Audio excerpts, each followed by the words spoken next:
I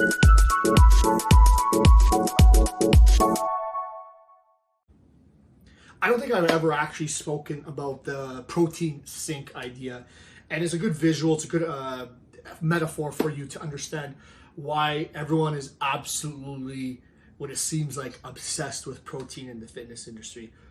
There is some good cause, and I think before I understood it fully, I didn't understand why protein supplementation was so important. I would say I want to get protein from natural food sources, and I would argue that let's try to do that as much as humanly possible. There are some limitations when you're a calorie deficit. You can only have a certain amount of calories, so it's only so much can come from protein sources in the wild, in the sense, because some of that protein is attached to fat or carbohydrates. It's attached to something else. So it's like if you're having some of that stuff, you're actually increasing the amount of total calories you're having, and you might put yourself over. This is why protein powders have become so popular, is because it's just protein for the most part. Now, back to this idea of a protein sink. Let's say you're preparing yourself a hot bath, right? You start to fill up the tub with hot water.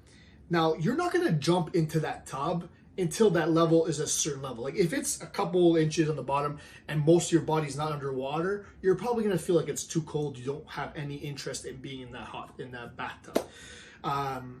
This is very similar to the way your body treats protein and muscle.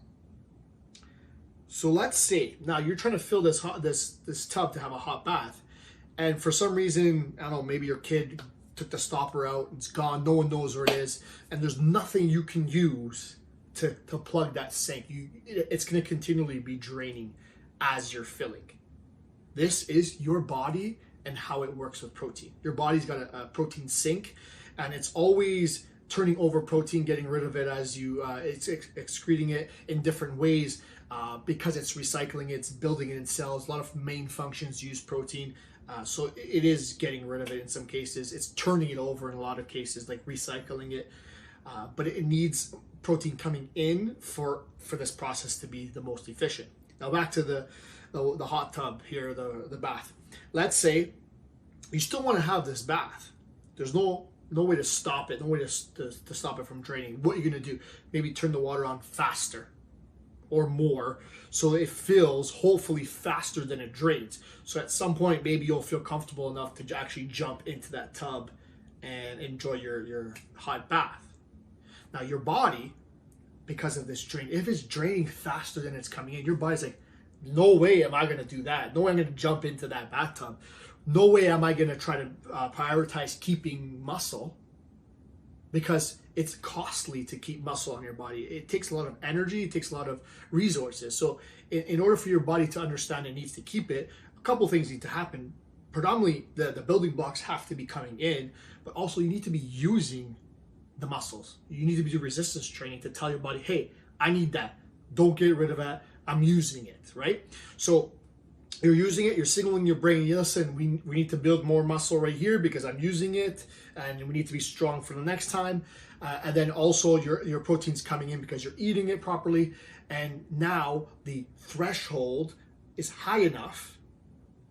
You surpass the threshold, the level of protein's higher than this line. So your body's gonna say, okay, good, we can keep this, we can prioritize it, and instead, let's burn fat instead. Let's use fat as a fuel source instead of protein in this case, because we know we need it to use it, and we know that it's coming in properly. That's one of the ways you preferentially burn fat, and this is why a lot of people in the fitness industry talk about protein so much, maintaining muscle and preferentially burning fat. But you always want to remember, it's like a hot bath. You're not going to want to get into it unless it's a certain level, right? Unless it surpasses a level, you're not going to sit into that bathtub. If it drops below, you're going to say, forget it. That's how the way your body is reacting with protein and that sort of thing. So continually filling up in that threshold. We talk about, maybe 1 gram per pound is pretty safe, and it's also a good level to shoot for, because oftentimes we should just hit it underneath that, right? That being said, remember the protein sink idea. If you want your body to have a hot bath, if you want your body to keep muscle and prioritize fat loss, you need to keep enough protein coming in, and you need to signal your body to use that protein.